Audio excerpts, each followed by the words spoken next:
வணக்கம். இன்றைக்கி ஜானோஸ் கிச்சனில் வெள்ளை பூசணிக்காய் கூட்டு செய்யலாம். நான் ஒரு கடாயில் 2 டீஸ்பூன் அளவுக்கு எண்ணெய் சேர்த்துருக்கேன்.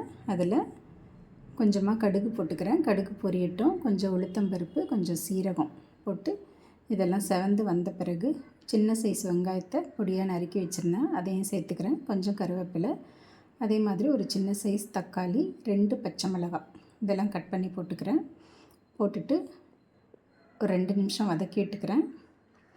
இப்போ இது கூட 2 சிட்டிகை மஞ்சள் தூளும் இந்த கூட்டுக்கு தேவையான அளவுக்கு உப்பும் சேர்த்துக்கிறேன். சேர்த்து நல்லா வதக்கி விட்டுக்கிறேன். உப்பு சேர்த்த பிறகு இது நல்லா வதங்கிடும். இப்போ இது கூட க்யூப் ஷேப்பில் பொடி பொடியாக கட் பண்ணி வச்சுருந்த வெள்ளை பூசணிக்காவை சேர்த்துக்கிறேன். இது 200 கிராம் அளவுக்கு இருக்கும். சேர்த்துட்டு நல்லா கலந்து விட்டுடுறேன். இந்த மாதிரி கலந்து விட்ட பிறகு ஸ்டவ்வை லோ ஃப்ளேம்லேயே வச்சு இது ஒரு 2-3 நிமிஷத்துக்கு மூடி வச்சுக்கலாம். இப்போ ஓப்பன் பண்ணிவிட்டு ஒரு தடவை கலந்து விட்டுக்கலாம். இப்போ இதில் தண்ணி சேர்த்துக்கிறேன். தண்ணி திட்டமாக சேர்த்துக்கலாம், ரொம்ப தண்ணி வேண்டாம். நம்ம பூசணிக்காவே தண்ணி விடும். இந்த மாதிரி மிதக்கிற அளவுக்கு தண்ணி சேர்த்துட்டு இதை மூடி போட்டு லோ டு மீடியம் ஃப்ளேம்லேயே வச்சு இதை குக் பண்ணிக்கலாம்.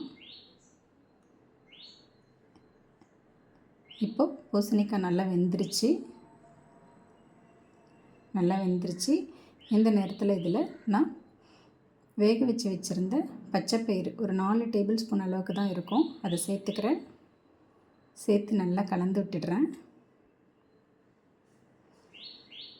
இந்த மாதிரி கலந்து விட்டுட்டு ஸ்டவ் மீடியம் ஃப்ளேம்லேயே வச்சுட்டு ஒரு 2 நிமிஷத்துக்கு கொதிக்க வச்சுக்கலாம். நல்ல பருப்பு பூசணிக்காய் எல்லாம் ஒன்று சேர்ந்து இழஞ்சி வரும்.